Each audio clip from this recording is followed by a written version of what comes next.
getting that right? Okay.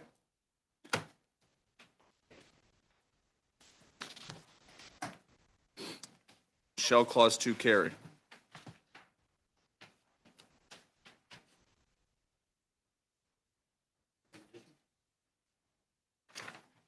On division, Mr. Chair, or? Yeah. Okay. Shall Clause 3 carry? Okay, maybe on division again, gentlemen, on Clause 3? Okay. Clause 4. That ultimately is something that has to be called, I have CPC 1 if you'd like to call it, Mr. Barlow. Thank you, Mr. Chair. We do have an amendment on number 1 that I think everybody has in front of them. This provides that, I think it was quite clear from the testimony of all of the, or most of the witnesses that were spoke as part of the study for this this legislation or proposed legislation, that the end use of the animals going to Japan wasn't their concern. Their concern was animal welfare on the transportation of those horses to Japan. When questioned by members of this committee about their concerns with horse slaughter in Canada or for food in other parts of the world, that didn't seem to be a concern.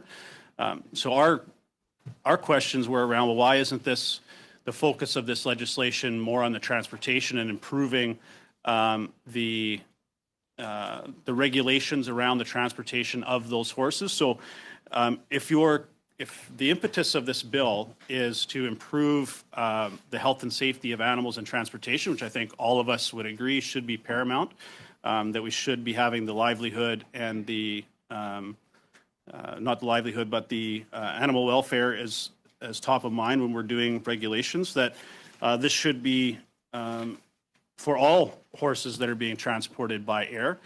Certainly from Dr. Ireland, who was here, was quite clear in her testimony that the rules for horses with respect to the movement, their transport, are the same, regardless of whether the horses are destined for another country for whatever purpose. Whether it's for show purposes, a competition, or a feedlot, the same rules apply. And that is a quote from Dr. Ireland's testimony. I know that there was comments in the preamble, which we will get to, about cramped, which I don't feel is wording that should be used in legislation, but there has been no alternative proposed in this legislation what should exactly be used. So if indeed the focus of this legislation for Mr. Lewis is to address animal welfare and the transportation of horses to Japan or any other destination, the focus should be on all horses, not just horses for slaughter. I think that is a misdirection, and I think if that's indeed the focus, then it should apply to all horses being transported by air, not just for slaughter, if that's not the focus.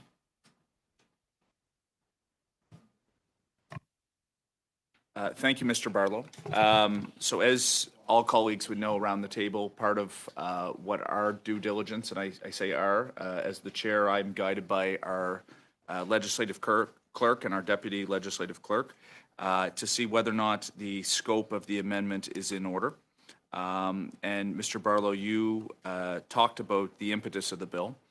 And again, I'm actually quite sympathetic to the argument that you're making around trying to improve, but I have had to rule on this bill. I've taken some guidance from the legislative clerk, and ultimately Bill C-355 provides for the ban of the exportation by air of live horses for the purpose of being slaughtered. The amendment proposes to allow for the exportation to happen under certain conditions, which is contrary to the principle of the bill as adopted at second reading at the House. As the House of Commons Procedure and Practice, 3rd edition, states on page 770, an amendment to a bill that was referred to committee after second reading is out of order if it is beyond the scope and principle of the bill. I'm of the opinion, and for the aforementioned reasons, the amendment is contrary to the principle of the bill and therefore is inadmissible. Now, I can be challenged on my ruling, and again, I want to make sure the record shows, Mr. Barlow, I'm actually quite sympathetic to the to the suggestion you're putting forward, but I am guided by what has to happen procedurally in this place. And I have been advised by our legislative clerk that it is inadmissible, and there is some flexibility for a chair on C234, for example. I actually did not take the advice, but I think this is too far outside the scope of the advice I have been given, so I have to rule that this is inadmissible. But as I would say, colleagues, I am subject to be challenged, but that is the advice I've been given, and that's the ruling I've made thus far. Mr. McGregor. I had a question, Chair, and maybe the clerk can help me answer this. If a committee, just hypothetically, if it ever did challenge a chair who had made a ruling on the admissibility of an amendment because it was outside of the scope, if that said bill was reported back to the House, would the Speaker then be compelled to intervene, ruling that the committee had strayed past its mandate and had ignored the second reading will of the House?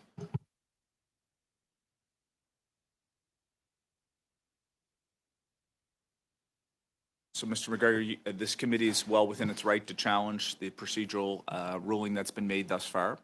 The only way in which a speaker would then intervene would be subject to a member of parliament raising on a point of privilege and suggesting that the committee had gone outside of its scope. The speaker then would seek procedural counsel, whereas probably what I'm ruling right now would be upheld. I think actually that would be the case. So it really depends if any member of the House would choose to use parliamentary privilege if I was successfully challenged. Mr. Steinley, I see your hand.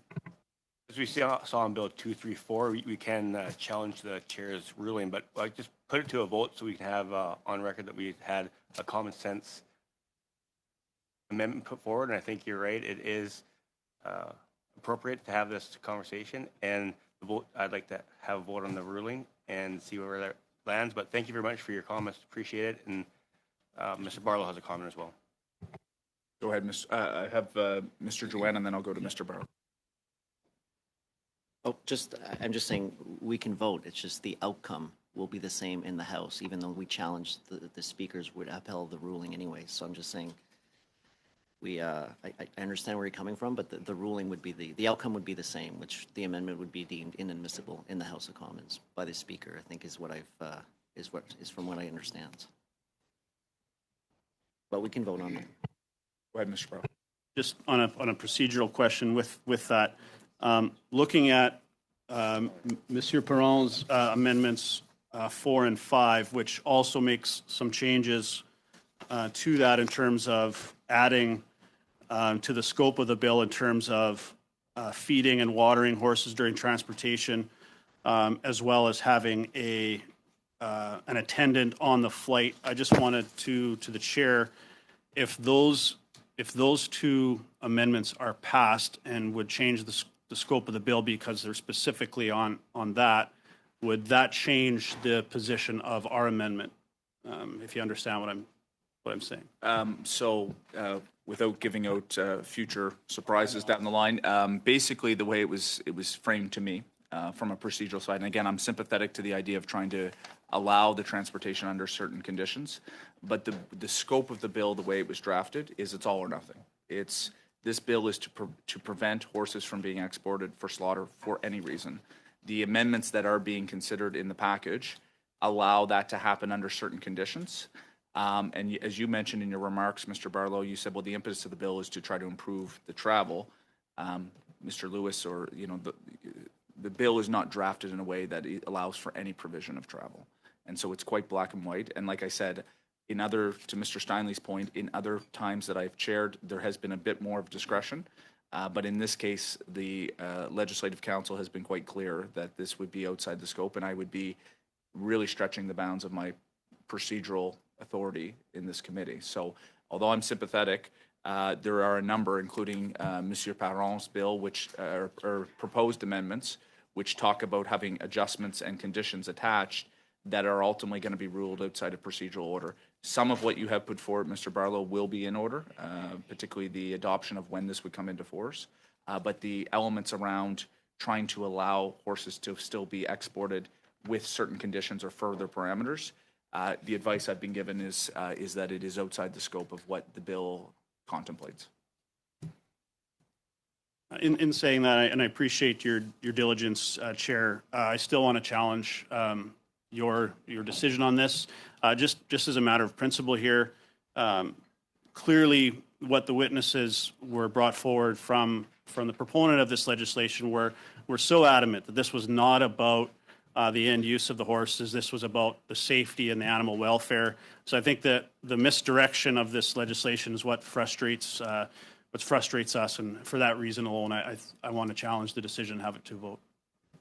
Well within the right of every member of this committee. And again, Mr. Steinley talked about C234 and others. There has been some discretion that I've allowed where it's been a little bit more gray. This was a bit more cut and dry based on the procedural experts that have advised me. So I will go to Mr. McGregor. There's not usually much room for debate, but this committee does operate quite well. We will go to a vote afterwards. Go ahead, Mr. McGregor. Just a question, because sometimes the wording of what we're voting on could be confusing. Is this voting to uphold the chair's ruling? Like, can the clerk just explain what a yay-nay vote is in this case?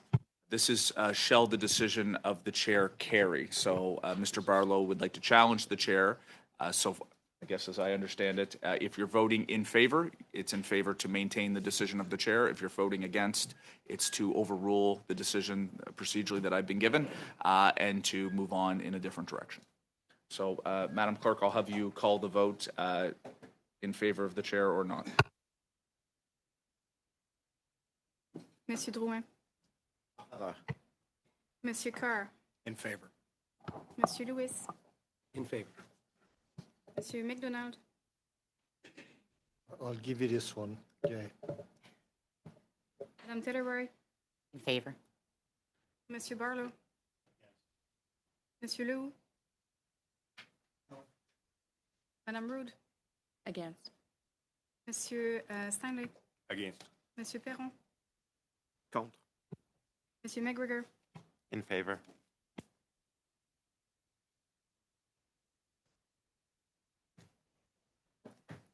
Six pour, 5 contre. Yeah. So ultimately, the chair's ruling is upheld by the committee. So unfortunately, Mr. Barlow, your first motion is inadmissible. Now, colleagues, it's very similar. So actually, sorry, we.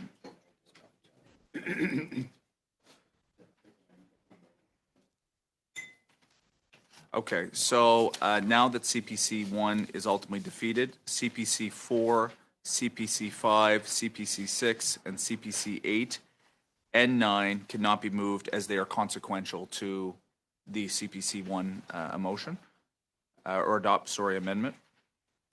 Yeah. So CPC 4,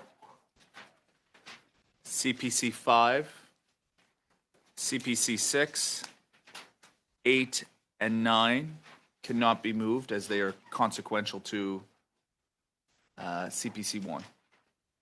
So Conservatives 4, 5, 6, 8, and 9 would be inadmissible.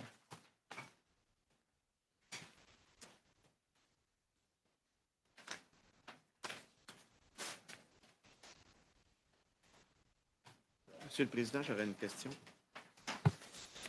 Question for the chair, please. So, with regard to CPC 9, you're saying it is inadmissible, but if the amendment proposed by the Bloc Québécois, the new one you received this morning, which replaces 4 and 5, now if that one were to be adopted, then the 9 would become more relevant, I believe. And I can see that it's been, there's a yes from you. Okay. So we'll now move, I believe it's in our package, to the Bloc Québécois. First one. I guess it's 13016781. And colleagues, I can repeat it again, but very similar. And as I already outlined, Mr. Perron, would you like to move your amendment? Oui, alors j'ai bien compris que vous vouliez parler. Yes, I understand you're talking about BQ1. So BQ1 proposes that section 4 should be amended by deleting line 12 of page 2. Line 12 of page 2 refers to pilots, and we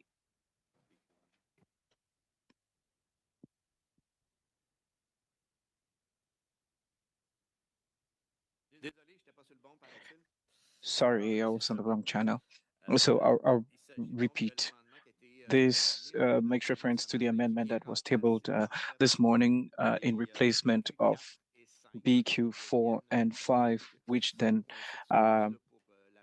irrelevant, and we're sorry for the late submission of this form reformulation, and we think it would be more admissible in this form and in that particular place. So Section 4 of the bill should be amended by substitution to lines 5 to 10 of page 2 as follows. So number 4.1, it is prohibited to export a horse from Canada except if the person provides the minister with the written declarations, and also that the horse is not being exported for a slaughter. B, in case the horse is exported for slaughter or for fattening for the purposes of slaughter,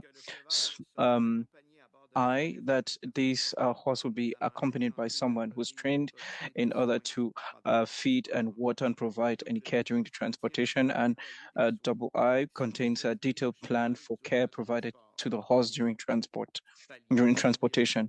So here we're trying to work on the transportation conditions of the animal, which corresponds to the testimony that we heard here in committee. Thank you. Just a second. Okay, Monsieur Drouin, très rapidement. Mr. Drouin, very quickly, please.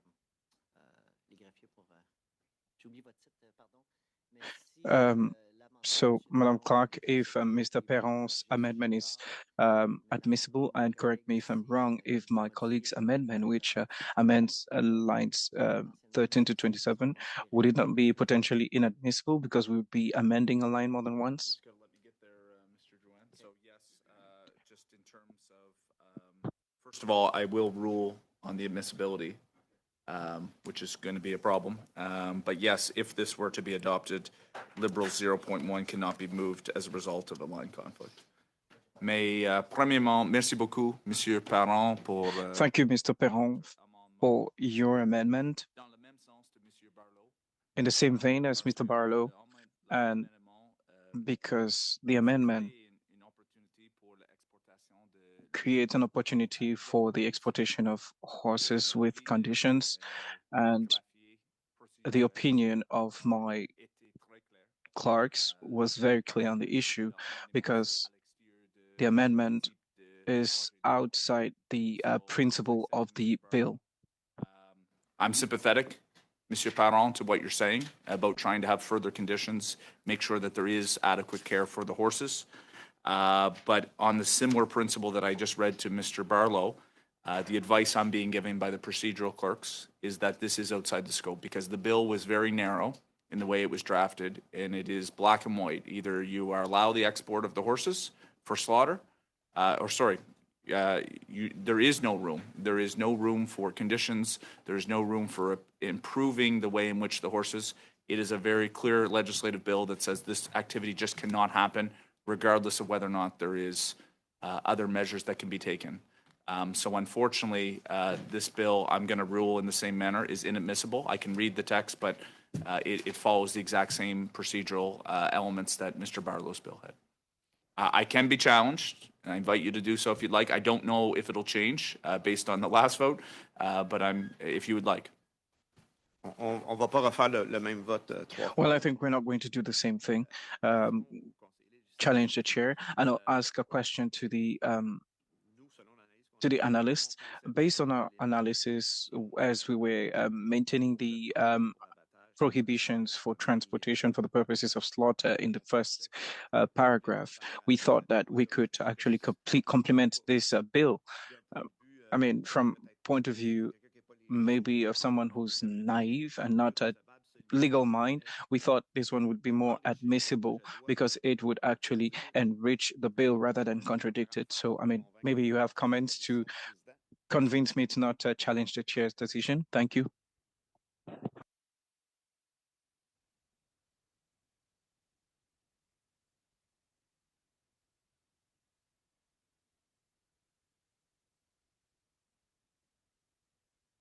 Donc, le principe et la première clause dans le The principle of the first clause of this bill is very clear.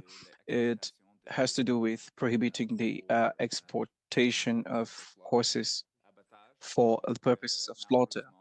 And so, unfortunately, with the opinion of my procedural clerk as well as analyst, this amendment is outside the spirit of this bill. That's the advice. I was asking similar questions as the chair of the committee yesterday. I asked a number of different ways, but I have to be guided in part, no matter how sympathetic I might be to the amendment that's being moved. I have an obligation to follow the procedural elements of this House and of parliamentary procedure, and the advice I'm getting is quite clear. There are other times that I've had a bit more discretion, where it's been a little bit more black and white, but unfortunately this is one that I'm being told is would be precedent setting. So I am willing to challenge. I am willing to be challenged based on the advice I'm given, but I don't know if the vote will be any different.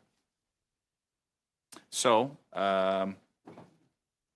what would you like to do next, Monsieur Perron? Je ne ferai pas faire le même vote deux, trois. I'm not going to put us through the same vote 2 or 3 times. So, yeah. Okay. So we'll move forward then. We'll now move to Lib 0.1. That's you, Mr. Lewis. Would you like to move that that amendment that you have put forward? Sure. Thank you, Chair.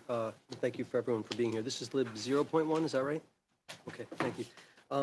It's a very small change, but it's something that we heard from a number of stakeholders. It just adds the phrase, or any other document that is satisfactory to the minister.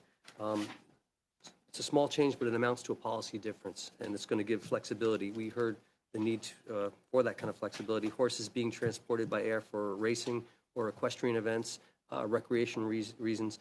They already have documentation that could be supplemented easy. So this is, in effect, will help reduce the red tape and any unintended consequences. Thank you, Mr. Lewis. Mr. Steinley.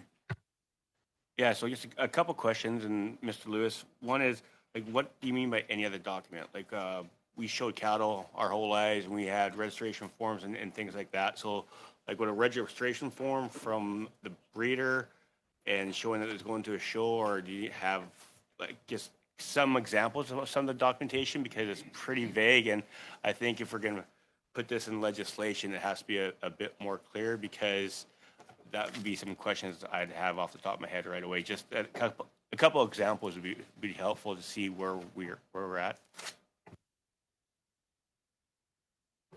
Thank you. I didn't know if I raised my hand. Thank you. That's a valid question, and that's why I left the flexibility with, it says anything satisfactory to the minister itself. When we talk to horse racing, they have passports, and they actually have, the horses have a passport that could be somehow amended. When we talk to Equestrian Canada, I had many meetings with them, they have a lot of documents that simply would add another box to it, and instead of a declaration, it's just adding a box to an already existing document that's there, or something down the road. I didn't want to pigeonhole it into a specific document.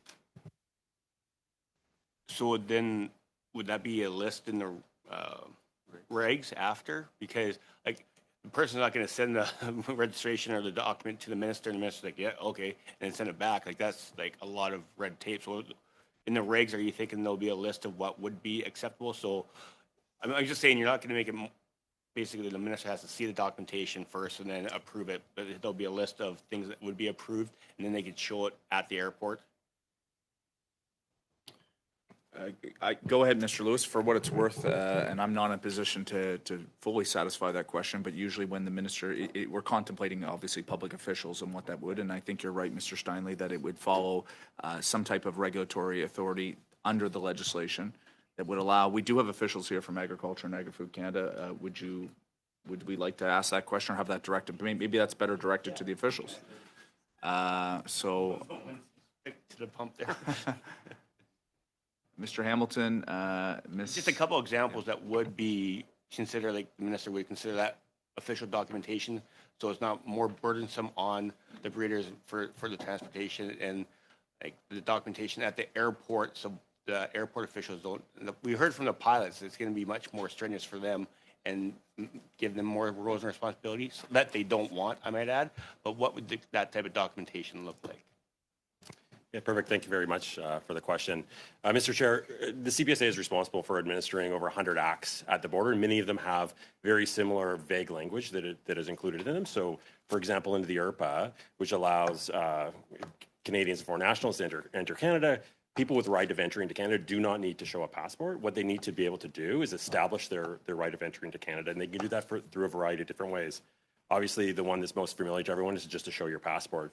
But if perhaps you lost your passport while you're traveling in the States, if you can satisfy a Border Services officer that you are in fact Canadian by showing driver's license or some other type of documentation, they will then rule on your admissibility into Canada. So similarly, in the amendment that's being advanced now, CBSA would be looking at the different documentation that's being provided, and we would probably lean into our CFIA counterparts in order to ask them to help us determine whether or not the documentation that's being provided is in fact satisfying the requirements under the legislation that we're enforcing at the border. So we would call over to our CFIA colleagues, and I think as we heard in the previous testimony, as live horses are exported from Canada, they are accompanied by inspectors from the CFIA, so we would engage with them in order to make a determination about whether or not that documentation that's being provided satisfies the requirement in the legislation. I hope that's clear. Happy to answer any other questions you may have. Okay. Go ahead, Mr. Pearl. Sorry, Chair. I just want to make sure that I'm clear here. To Mr. Lewis, you know, the concern that we had raised from folks was this additional step that the minister, there have to be a declaration to the minister. You know, in my opinion, you're making this more vague rather than more specific. I would have preferred you got rid of this entirely to add this additional step. We certainly heard from our conversations with the Calgary Stampede, Spruce Meadows and groups like that. This is going to be an onerous process for them to go through, and now it seems to be more vague. But maybe to Mr. Lewis, I'll ask if this passes and then we go to Lib 1, are you going to continue, like you're removing the whole declaration of detention clauses on the pilots. You know, why aren't you kind of doing the same thing with the steps you're asking the exporters to take on the declaration in this one, if that's a fair question to you? We certainly heard from the pilots that the onerous step or the onerous responsibility, and you're going to remove that, which I think is a good decision. We heard similar concerns with those organizations who are transporting horses not for slaughter, but you're not giving them the same respect, for lack of a better word, that you are the Airline Pilots Association, who had talked about the responsibility that's being imposed on them, but you're still imposing similar responsibilities and red tape on the exporters who are not, or transporters who are not moving horses for slaughter.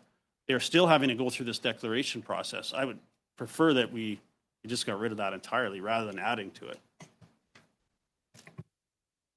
If you'd like, Mr. Lewis, over to you. We've got some experts here, but there just needs, we want to make sure that there's the tracking, basically a tracking of horses that exists already. And there needs to be a process in place, and this offers the flexibility down the road. And I think if we vote on this when we get to Lib 1, it'll sort of, those two work together. Go ahead, Mr. Appreciate the conversation, back and forth respectfully. But the question is, Mr. Lewis, if we're going to ban the horses export for slaughter, there's already processes in place for other transportation of horses. So if that part's gone already, why the extra step? Is what I'm saying. Like what Mr. Barlow said is, you're taking away from the pilots needing to do extra documentation. So if the ban of slaughter for horses for slaughter goes through, there's already processes in place for horses that are being shipped for other reasons. Why the extra step? Because the horses for slaughter is already done then, and that process is there. So I would say I don't think we need it, because it's just adding to a process that's already in place. If I have that correct. Just say that this is there for enforcement and for tracking. Okay, so assuming there's no other comments, I'm happy to ask the question of whether or not lib 0.1 shall carry. And we can have a recorded vote. Recorded vote? Okay, go ahead, Ms. Clerk, Madam Clerk. Monsieur Drouin, En faveur. Monsieur Carr, Monsieur Lewis, In favor. Monsieur McDonald, Oui. Madame Taylor-Roy, Monsieur Barlow, Monsieur Leroux, Madame Rood, Monsieur Stanley, No. Monsieur Perron, Oui. Monsieur McGregor, In favor.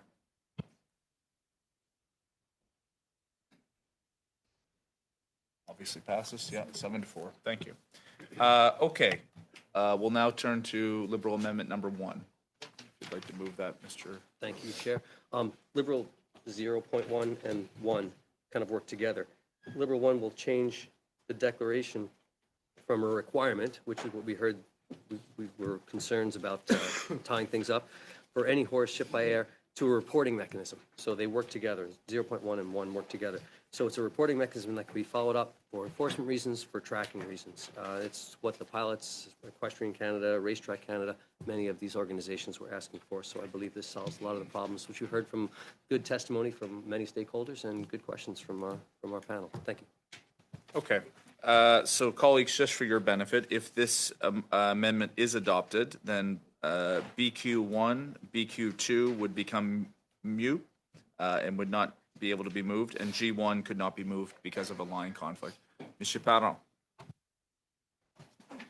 Oui, moi, en autant que la... Well, as much as the responsibility is withdrawn from the pilot, I think the final objective is met. So we are not disturbed by that, if especially if the legal analyst can guarantee that the impact that we wanted to take the responsibility away from the pilot in terms of the paperwork is met here.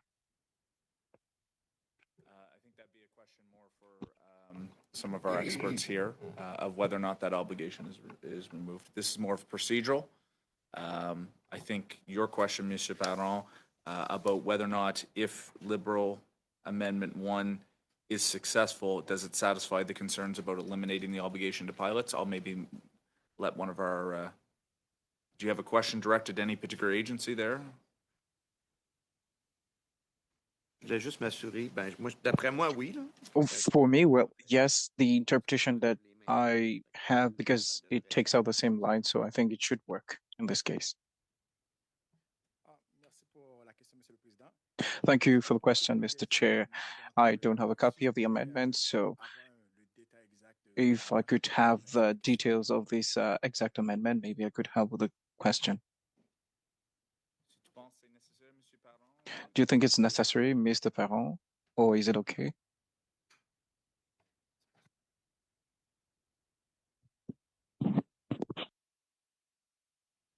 Non, c'est pas nécessaire. C'est les mêmes. Mes lignes, mes No, amendements. it's not needed. I think the amendments are included here in the...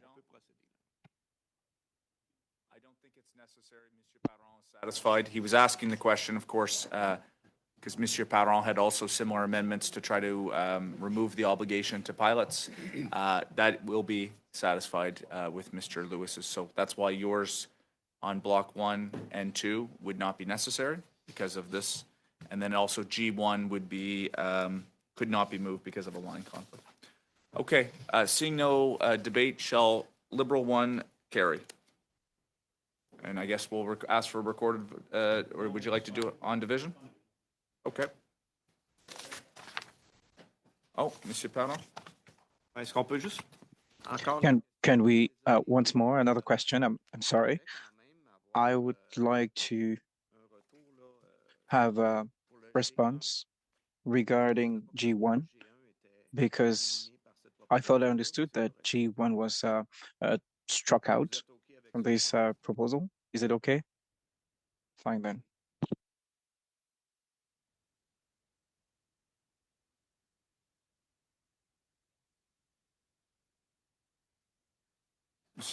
Mr. Drouin, would you like to speak on G1 and whether or not there's a necessity to move that? Because obviously there is a line conflict. I'm not moving G1, so I'm not going to speak to it. Yeah, okay. Yeah, unfortunately, Mr. Patron, it can't be moved because there's a line conflict, so. What I heard was on division, and we always work quite well in this committee on consensus, so we'll move forward. So Liberal 1 does carry, which then has impact. I now go to Bloc Québécois 3. Monsieur Parent, allez-y, s'il vous plaît. Si tu veux. Mr. Perron? Well, that's my question. My doubts just got confirmed, and this amendment actually complements the withdrawal of any obligations to the pilot. So Section 4 should be amended by around line 22, page 2, as follows. The pilot in piloting a plane with a horse on board for which no copy of declaration was received cannot be held responsible if they were authorized to pilot the plane. From the testimony we heard during the study, mainly from people representing pilots, they explained to us that a pilot should be in charge of the safety and respect of the schedule. And we would not want to add the responsibility of going to verify whether the authorization papers for the exportation of the horse are in order. So the pilot should not be held responsible in the event where it is proven that there was an illegal export. So this is an insurance policy aimed at ensuring that the pilot's obligations are not involved here. He's not responsible. So I guess my first assumption is that since we have removed subsection 2, 3, and 4, this would be renumbered subsection 2 if adopted. And secondly, does this, if we were to adopt this, does it make sense adding it to the bill if there's none of the other stuff still in there? Is it kind of just floating by itself? That's my question from a from a legal standpoint to a jurlingus. Does it make sense to adding this section in if we've now removed the preceding 3 subsections?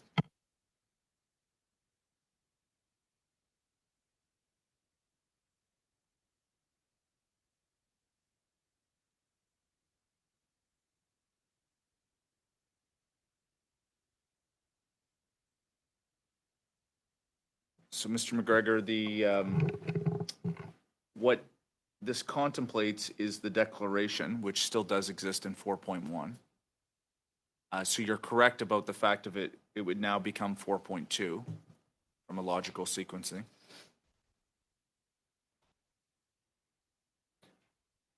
If you follow me. So there's 4.1 in the bill, 4 subsection 1. Okay. Go ahead, Mr. McGregor. Sorry, you said 4.1. We're still on clause 4. 4 bracket paragraph 1. This would be 4 bracket 2. Yeah. You satisfied? Satisfied. Okay. But my question is, because we have deleted the previously existing subsection 2, 3, and 4, my question is, if we were to add this and it would be renumbered subsection 2, does it make sense given we have deleted the preceding sections, or is it just floating there by its own without, because we've removed references to pilots, right? That's what my question is. Yeah, there's absolutely a removal. That's probably more a question for some of our experts in the department. I'll let you speak, Mr. Barlow, before we go there. And ultimately, a discussion we can have amongst lawmakers at the committee about if we're removing the obligations to the pilot, we don't have to contemplate liability to a pilot, because nowhere else does it say that a pilot would be actually involved necessarily in this process. I'm going to go to Mr. Barlow first, and then I'll come to you, Mr. Parent. Thanks. And maybe this is for some of our experts here. I'm not a transportation expert, but because we are leaving in the declaration clause, no departure without declaration remains, and we removed the pilots, does there remain, or to our clerk, does there remain any liability on the air traffic controller, the marshaller, or does that have to be specified that because that no departure without declaration clause remains, and technically, an air traffic controller or an air marshaller would be giving permission for that flight to leave, is there any liability on them, and does that have to be specified in here? I'm going to let our witnesses contemplate Mr. Barlow's question. I am going to go to Monsieur Parent. I think it's an important point because it says no person to export. Question becomes, does a person include some of those officials you mentioned, Mr. Barlow? Monsieur Parent. Oui, ben, en fait, Well, yes, this comes back to Mr. Barlow's point. Since we maintained paragraph 4, which states that it is prohibited for a person to export unless you provide a written declaration considering the concerns expressed by the pilots. I think a law is never too clear, and if it is not specified, I have the feeling personally that a pilot could be targeted ultimately as being a representative of the airport. I think we should maintain this amendment unless I hear anything to the contrary. Merci pour la question, Monsieur le Président. Thank you for the question, Mr. Chair. Now, from my reading and understanding of paragraph 4, after the amendments that have been tabled by the Member of Parliament, MP Lewis, it states that it is prohibited for a person to export a horse from Canada by air unless they have, in the form and manner specified by the minister, provided the minister with a written declaration attesting that, to the best of their knowledge, the horse is not being exported for the purpose of being slaughtered or fattened for slaughter, as well as required with any documentation that the minister may require. So what I understand is that paragraph 4 establishes a formal prohibition to export for the purposes of slaughter unless written declaration is written to the satisfaction of the minister. By taking out paragraphs 4.1, 4.2, and 4.4, I think we can no longer mention the pilot or any other person. So in my view, it is the prohibition is for the exporter who will be acting contrary to this bill.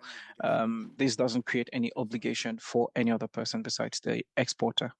So go ahead, Mr. Parent, and then I have maybe some thoughts. Juste pour être certain de bien vous comprendre. Just to be certain that I understand you well, Mr. Gilton, thank you for your clear response. So what you're telling us is that BQ3 is absolutely not necessary, pilots are not targeted by this bill, or should we amend the wording of the text to state that a pilot in command of the operator of an aircraft for which the minister has not received a copy of the declaration cannot be held responsible if they were authorized to pilot the aircraft? Would it not be judicious to specify this, or are you saying that it's absolutely unwarranted? Thank you, Mr. Chair, for the question. But from my reading of the text right now, the fact that paragraphs 4.2 completely disappears and there's no more mention of the pilot, the only liability here will rest with the exporter, who must provide a declaration that attests that to the best of their knowledge it's not been exported for the purposes of slaughter or any other document to the satisfaction of the minister. So there's no more mention of the pilot here. And in under 2, there was a responsibility from the pilot insisting that they receive a copy of the declaration. Now that it is struck out, there's no more obligation, no more liability for the pilot. Yeah, the way I look at it, colleagues, I will go to you, Mr. Duran. I think by including Yves' proposed amendment, it actually opens up the door to contemplating people beyond the persons responsible for exporting, who would be required to get a permit or authorization to submit something to the ministry. I think if you leave that in on the pilot, it opens up the door to who else could be potentially liable. But I would agree with Mr.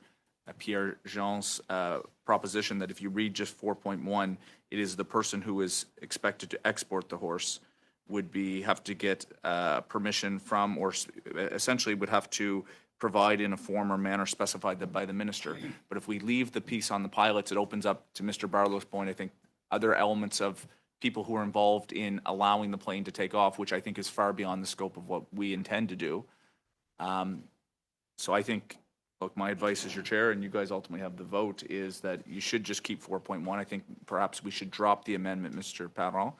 Obviously, all the blues and the testimony of this committee, if there was ever a challenge on the legality of it, there, it's going to be very clear that we were intending not to include other elements of the air travel supply chain, so to speak, that would be permitting the plane to take off otherwise. Go ahead, Mr. Juin. Pour suggérer à mon cher ami de juste pas. I would suggest to not withdraw the amendment, so we don't have to vote on it. It's just that considering the result of the previous amendment, now it is with the witness account that we heard, it is no longer needed. Thank you, Mr. Chair. If we're guaranteed that this is no longer needed and that there's no liability on the part of pilots, we can withdraw that. On withdrawing it. Okay, we're good. So that's withdrawn. I do see your hand, Mr. McGregor, but let me go back to my procedural sheet here. So that takes us to the end of Clause 4 in terms of amendments. Was there anything you needed to say, Mr. McGregor? Okay, wonderful. Okay, so that brings us to the end. Shall Clause 4 as amended carry? On division? Okay. This brings us to Clause 4.1. This is Bloc Québécois Amendment 4. And without going into further detail, I will just reiterate that it's the same principle that has applied on the last two rulings. The advice I'm being given on Bloc Québécois 4 is that is, of course, putting conditions on. But you go ahead, Monsieur Parent, if you want to explain. Oui, désolé, peut-être ça n'a pas été clair. Sorry, maybe this was not clear enough earlier. The amendment which was submitted at last minute was aimed at replacing 4 and 5. And the idea was to attempt in a way we thought would make it more admissible if this was not received. I think it would be the same vote that we're conducting twice. So we want to save time and move on to, and if we have unanimous consent, as I understood we needed, but that's it. Need unanimous consent. I was just preempting what, if you did choose to move it, where we would be. So that will mean that we are now on Clause 5. And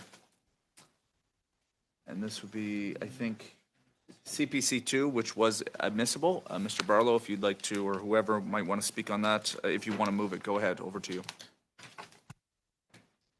Sorry, you got me just as I'm.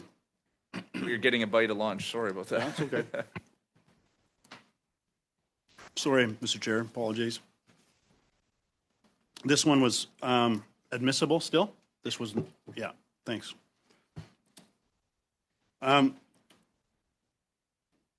We wanted to remove, because that declaration clause removed,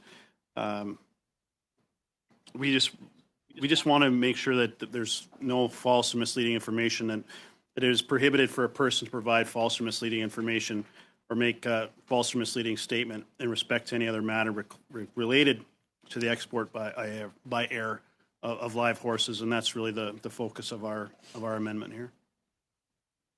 That was premised on the idea that there would be an ability for the horse to move under conditions, which we ruled out of order. Would you still like to move that, or do you feel that it's okay? Yep.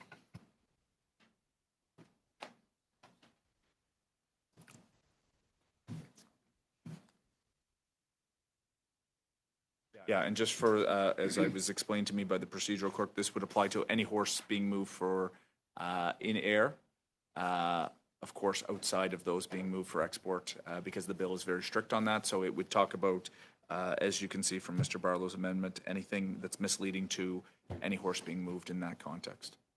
So I'll leave it for any debate or open conversation, or we can call it to a vote.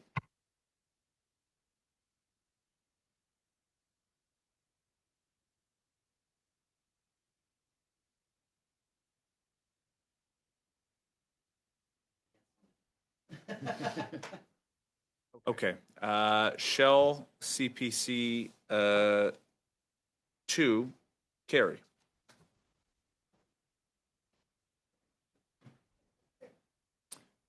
Do you need a recorded vote? I see Mr. Parent saying yes. Conservatives are yes. Mr. McGregor, would you like to record a division, or how would you like to vote? Okay. So I guess on division, fortunately. Yep. Okay.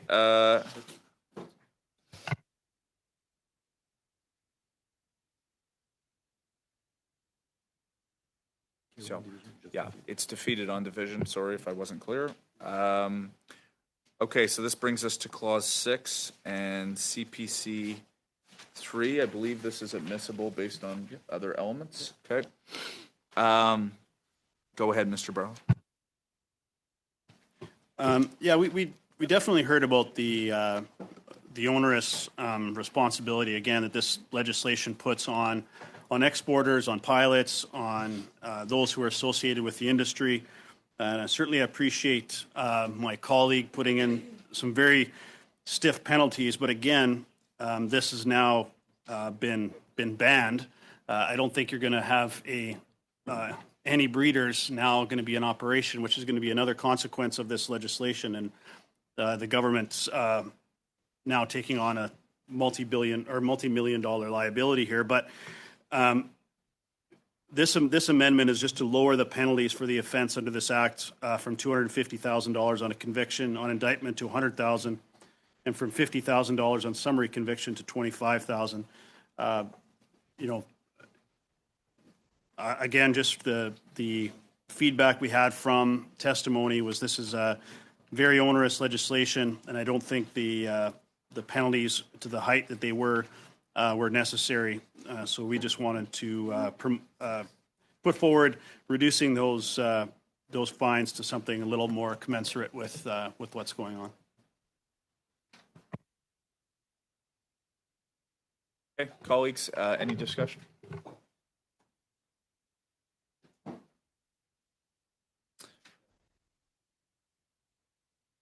Okay. I guess I could add, too, that these are fines that were in line with what the Liberals put forward on 275.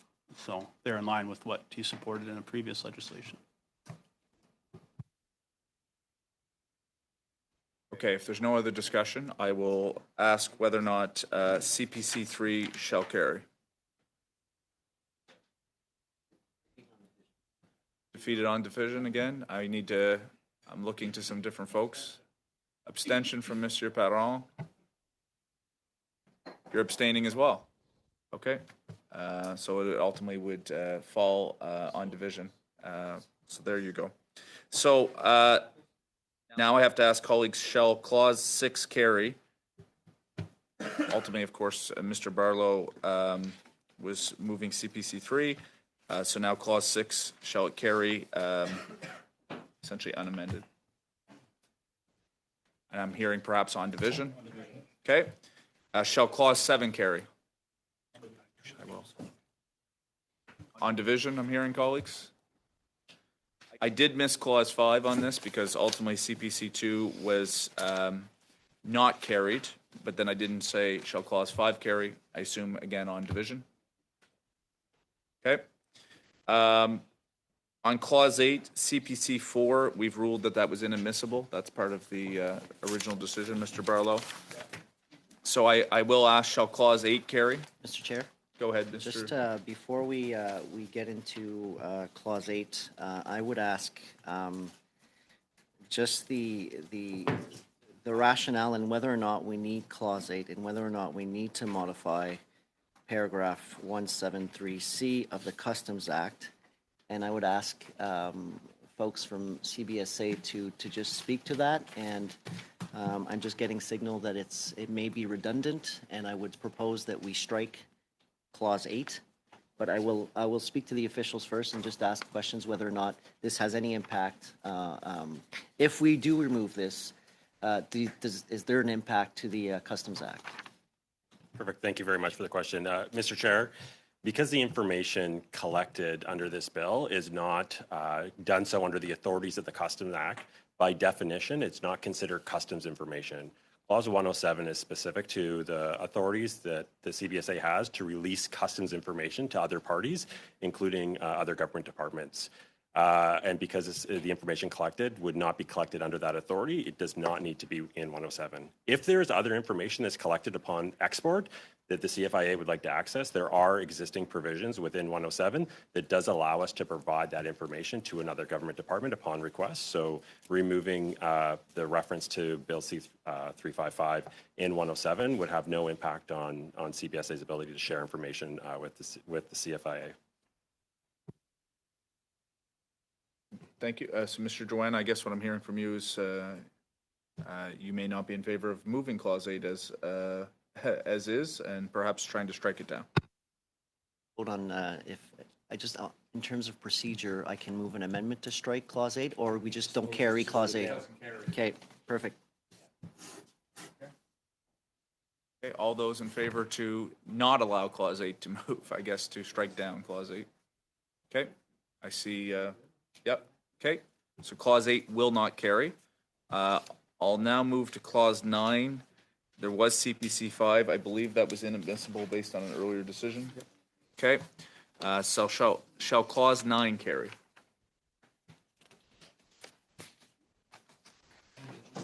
On division, okay.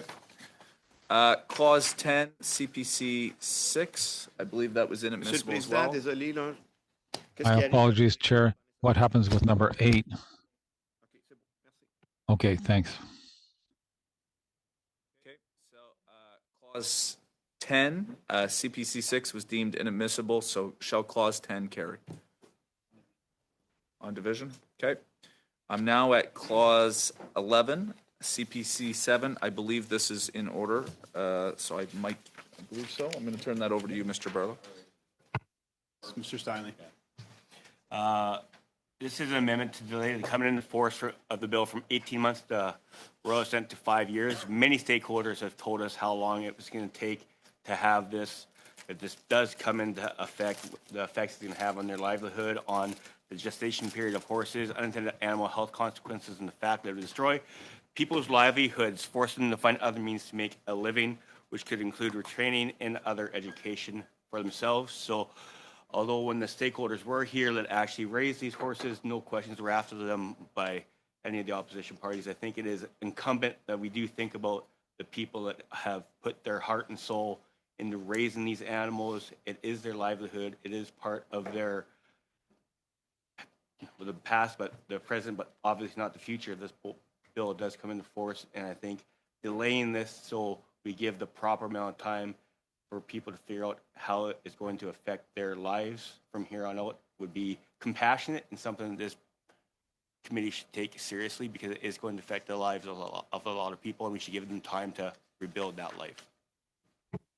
Okay, thank you, Mr. Steinley. Any debate, any comments on the amendment proposed by Mr. Steinley? Okay, seeing none, I'll ask whether or not the amendment shall carry. Would you like a recorded vote or just on? Okay. I would love a recorded vote, Mr. Chair. Okay, go ahead, Madam Clerk. Monsieur Drouin. Monsieur Carr. Against. Monsieur Lewis. Against. Monsieur McDonald. Hey, Madame Taylor-Roy. Monsieur Barlow. Yes. Monsieur Leroux. Oui. Madame Rood. Yes. Monsieur Steinley. Yes. Monsieur Perron. Abstention. Monsieur McGregor. Against. Unfortunately, Mr. Steinley, that amendment has failed, 6-4. So that brings us, colleagues, to Clause 11. Shall Clause 11 carry? I assume on division,